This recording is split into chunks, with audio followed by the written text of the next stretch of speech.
o'ylab qarasam, erkak kishining umr daftari varaqlari orasidagi yozuvlarning orasida oilam, bolam, chaqam, kasbim bor ekanda, o'zim degan yozuv sahifa yo'q.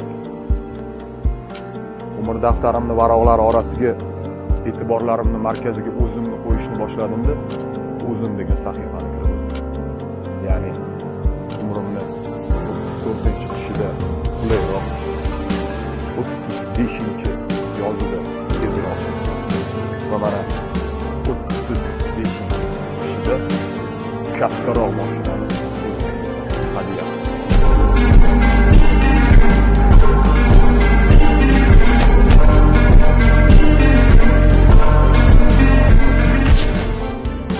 Ahamiyati yo'q o'zimizga o'zimiz hadya qilish.